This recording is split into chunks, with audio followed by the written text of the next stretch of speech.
But, Mark, let's move on and talk about Kyler Murray. We're looking at best fits for the young quarterback coming into the draft this year. If you've checked out our other ones, we talked about Dwayne Haskins. We did one last week on Greedy Williams. And this is not where we think they will get drafted. This is if they're going to a team, this is going to be the best fit. And kind of, we also talk about other fits as well for each quarterback. But, Mark, I will let you go first, as I am a gracious host here on the Onside You're trying to Kick. make up for not letting me go first last time. Yeah, a little bit. I kind of jumped the gun. That's okay. I don't blame you. Who's the best fit for Kyler Murray? The best fit. I have two that I'm really kind of feel like these are two interesting ones. Don't take mine. Well, I'm probably going to. The first one I want is the New Orleans Saints. And the reason for that is I think Kyler Murray would benefit a lot from being able to be behind a guy like Drew Brees. It's not just the height thing. Yeah. It's just that Drew Brees is a really good, talented quarterback. And then to be able to work with Sean Payton when/if Drew Brees retires sometime in the near future would be huge. I mean, Sean Payton's the kind of guy who, such a great offensive coach, he can get a lot out of a talented, strong arm type quarterback, like Kyler Murray. I think that would be a really good benefit. I think that they have a great team there right now. They're starting to lose some pieces of that team, but they still currently have a really good team. And I think that the Saints would be an awesome option. There's probably no way the Saints could possibly get Kyler Murray. Yeah, I was going to say zero chance. Doesn't matter. We're talking about fit. No, and that would be a great team, a great fit, a great option for him. Dude, could you imagine if the Saints were able to get him without having a first-round pick or a third-round pick this year? Be beautiful. Making the trade package of like... Trade next year's picks. You don't need those. you win a Super Bowl this year. Kyler Murray. Mine is pretty simple. Oakland.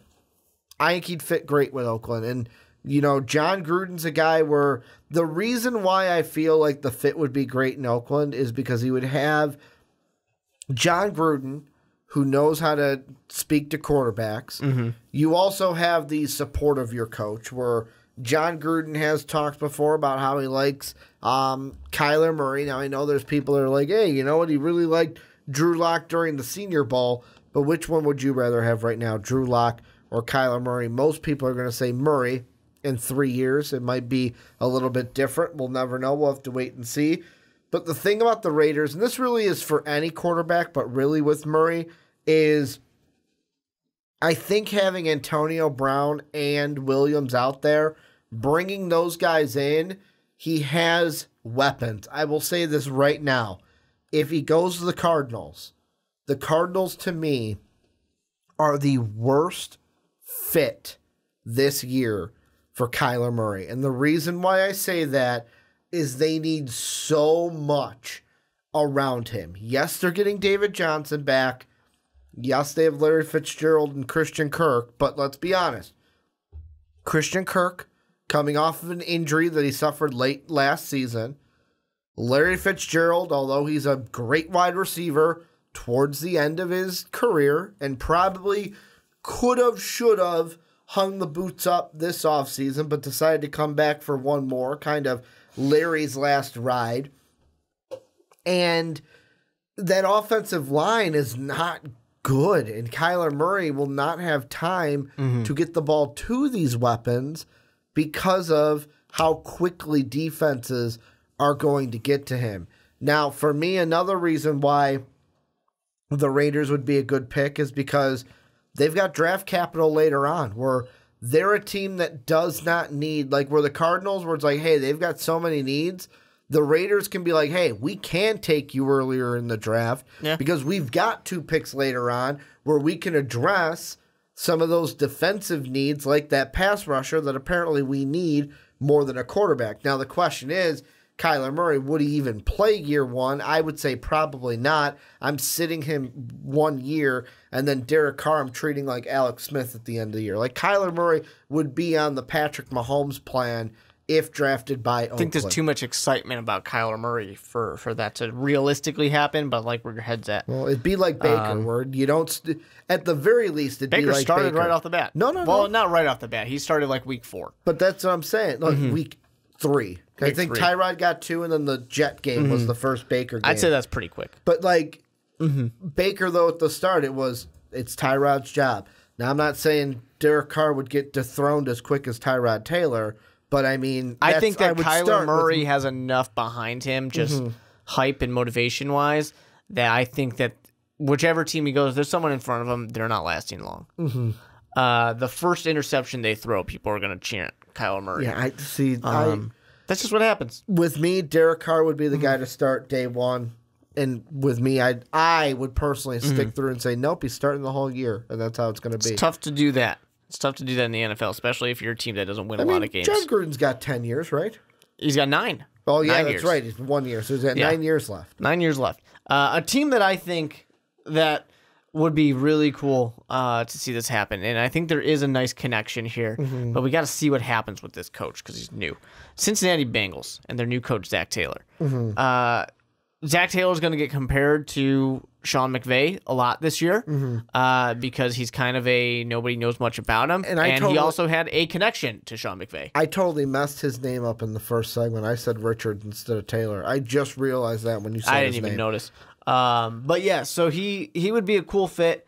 And I think that he's got no loyalty to Andy Dalton, but they can keep him around for a little bit if they want to do something like that. And just let Kyler Murray take the job when he's ready to take it. You got new quarterbacks in Lamar Jackson and Baker Mayfield there.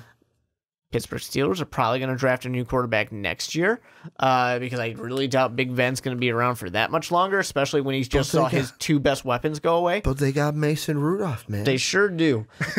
People tend to forget that he's there. But, I think that Taylor, having been a quarterback, having worked with McVay, worked with Jared Goff, he was there for all of that. He has gotten to work with Tannehill in one of Tannehill's best seasons, which I know people aren't going to be that excited about Tannehill, but he got to do that. He had the quarterback himself, and he did all right. He wasn't amazing, but he did well enough. He's got enough of a connection to where it's like, I think he could work well with a nice, shiny new weapon. And it would be kind of an exciting thing because people are forgetting that Cincinnati exists. It's been a long, long time since they've had anything that exciting go on in Cincinnati. So really, they could use a spark. Since the Chad Johnson, TJ Hushmanzada or TJ Hujamama days. The John Kitna days. Long time ago. Well, Carson Palmer before that, and after that. Some losses back-to-back in the playoffs to the Texans. Really good stuff. I think they really could use a guy like that to shoot them in the arm. But it's the kind of thing where a new coach who's going to be wanting to innovate can probably get by with being very creative with the player he's got and start building a team around him. Yeah, I look at Cincinnati and they are so, I know I mentioned this in the first segment, like they're a team where it's like, are they going to go quarterback, and how early do they go quarterback? Because I don't know, like that's the most thing with these teams. The Bengals have a quarterback, the Raiders have a quarterback, the Broncos have a quarterback. The Lions have said, and I know it's smokescreen season, but they have said that, hey, we might be taking a quarterback at 8. Nothing is off the table for us. If they do think about a quarterback, they have one as well.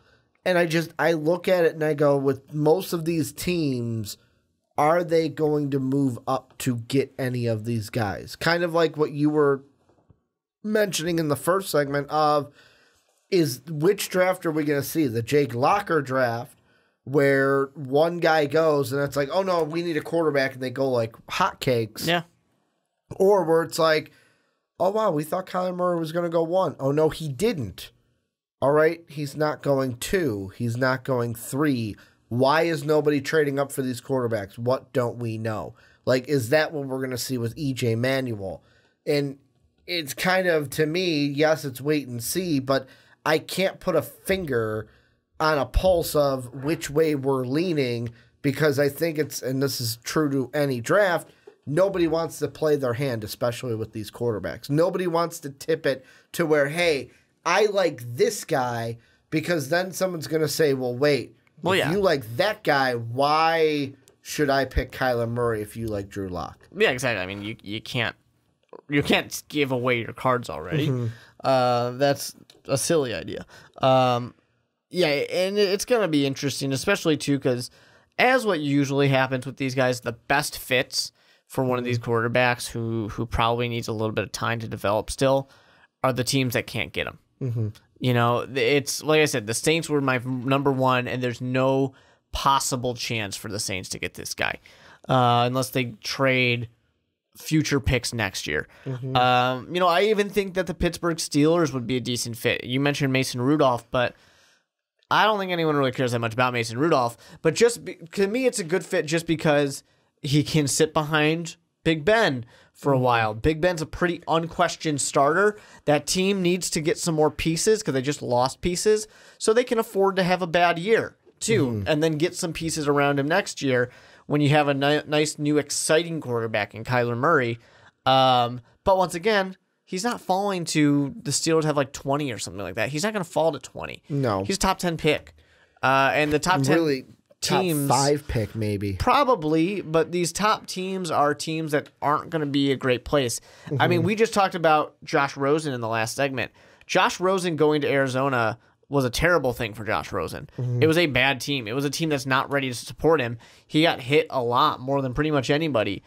He was not set up to succeed. We look at Josh Allen, who did pretty well later in the season when he decided, screw it, I'm just going to run. I'm just going to do it myself because the rest of these guys aren't helping me out. Sam Darnold started off well in the season, and then people realized, oh, there's really no weapons here. He's got nothing to throw the ball to. All right, we can get to him. And then things started going poorly for the Jets. That's just kind of what happens to a lot of these quarterbacks.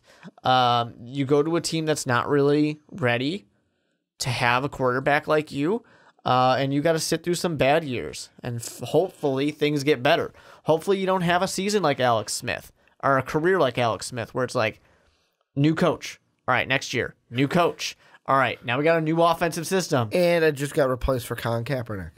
Exactly. Now I'm over here. Okay, I had some good years, and I got replaced. You know, it's just, that's unfortunately what happens to a lot of talented quarterbacks. They go somewhere where it's a revolving door if that team doesn't suddenly become good. Yeah, and the thing that I kind of also think about, and you may be able to help me kind of thinking about this, is yesterday on the Primetime Podcast when we brought up Kyler Murray because Brandon and I kind of predicted where all the quarterbacks would go. And Kyler Murray, I said the Raiders because I knew today I was going to say the Raiders were my best fit for Kyler Murray. He being Brandon, brought up the comparison to Lamar Action Jackson because I said worst fit is the Cardinals because of that offensive line. Kyler Murray's going to be running for his life. And fortunately, he can. And let's be honest, the 50-yard run that we saw against West Virginia will not be an everyday thing because the players in the NFL are bigger, faster, stronger, and one of them is going to take his head off. Yeah, what you end up seeing are things like Johnny Manziel in his game for the Express the other day, where unfortunately, or not, I shouldn't say fortunately, but this was a different situation than what Kyler Murray is going to typically face. Johnny had to play defense, gets smacked in the head, and he goes down. You run too much in the NFL, you have an RG3 situation. That ankle goes out. You know, you have a Andrew Luck who wasn't being protected because they never had any interest in protecting him, and he had to miss multiple years because of that shoulder injury. You know, if you don't take care of your quarterbacks, they get destroyed, especially when they're small-framed quarterbacks. And that's why with me, like, I look at Lamar Jackson this past year, and I was like, what did he rely on? When the pressure got tough, he relied on his legs, and that's what they're going to do. And they didn't let him throw the ball. They didn't let him throw the ball, but I mean, this was a team that, yes, he led the team, almost led the team in rushing in the few games that he had, but let's be honest, Gus Edwards was not a bad option for them. Like, he was a 700-yard runner for the Ravens last year, and then receiving-wise, let me switch over to the receivers, They had guys like John Brown was on that team, 700-yard receiver. Willie Snead was a quality option for Lamar. You've got Michael Crabtree had over 600 yards. Mark Andrews, the tight end from Oklahoma, had over 500 yards. Like, this was a Ravens team that, were they stacked? No, but it wasn't a team that was completely void of talent. And that's what I feel like if Kyler Murray goes to the Cardinals, it's not going to be like Lamar Jackson because he's not going to have the same weapons. Now, is David Johnson better? But the problem is Lamar Jackson, talk about weapons, though. Lamar Jackson didn't get to use those weapons either, though. I mean, not to the full potential, but I mean... he threw the ball like less than 15 times a game. But that's because he was relying... Like, he relied on his legs, but when he actually used his arm, he had weapons to throw to. It wasn't like what Kyler Murray will be where, okay, I'm going to use my legs. Oh, that was good. Oh, wait, I can't use my legs here. Yeah. Oh, wait, who am I going to throw to? Larry Fitzgerald is double-teamed. Like, throw to him anyways. That's what you get Hope for the best. When you're with the Cardinals. But with the Raiders, like I throw them out, they pick up some new options this year. The only question I have for the Raiders is their run game. What's that going to be like? What running back are we going to see day one for Kyler them? Murray, do what you want. Let him run the ball. How would Kyler Murray fit with the Giants? Not particularly well. It's just another team that's not really ready for it. And he's going to have to start running around in that case. I'd prefer them to have a Dwayne Haskins, a guy who probably won't be as mobile. Who's going to sit there and throw the ball? Because I'm afraid of stand there and throw the ball. What I'm scared with Kyler Murray is just he's going to get hurt. And you know, it's not just the mobile quarterback thing. It's the fact that he's small. Not just height. He's just a small-framed player. He's going to get squished by, you know, the big men of the league. They're just going to take him down and crush him. My biggest red flag is, or my biggest question, I'll phrase it that way, is how is he, I want to see him in the, no matter what team he goes to, I want to see him under pressure. Because he doesn't. He's never really been under pressure. No, and the few times he was like that one play I referenced from the West Virginia game where he felt pressure, zoom, he's out, and touchdown 50 yards later. Yeah. It's going to be a big change when you're sitting there and you're only getting 2.5, maybe 3 seconds to throw the ball. 2.7. That was how much time Josh Rosen had, and he got sacked 17 times in under 3 seconds. Yeah. It's crazy. And you could face the same thing. And the problem for the New York Giants is just I don't even think the New York Giants should draft a quarterback in this draft. Get the other pieces first. Get those other pieces. You've got Eli Manning. He's good enough that you can trot him out there. Worry about quarterback next year. It's not like you're just going out there and you're going to send out Mike Glennon and people are saying, what the hell are we doing? No, he's good enough to get you some wins, but he's probably not going to win everything for you. So you can worry about getting your quarterback next year. Yeah, it'll be interesting with these quarterbacks, what happens with them, because it's funny how beginning of the draft cycle, we're like, wow, most of these quarterbacks, and at that time, Kyler Murray was baseball. And let's be honest, like you've always thrown out, there is the option, hey, I'm not doing well here in the NFL. I'm going to go play baseball. It's a lot easier to start playing baseball afterwards than it is to start playing football afterwards. So, I mean, I'm not saying for sure that, hey, he is going to quit football, but he's got that option. He's got a backup plan. I mean, if things don't work out well for him, just go play baseball. Well, this is where you guys come in, though. Let us know what you think down below in the comment section. Who's your best fit for Kyler Murray? Who should he get drafted by to bring out his most potential, to be the most successful in the NFL? And also give me your worst team. I'm going to ask you before we go on to the last segment, if you had to pick a worst fit, would it be the Cardinals? Okay. Yep, without a doubt. Yeah. Is it the Cardinals for you guys? Let us know your best and worst fits for Kyler Murray down below in that comment section.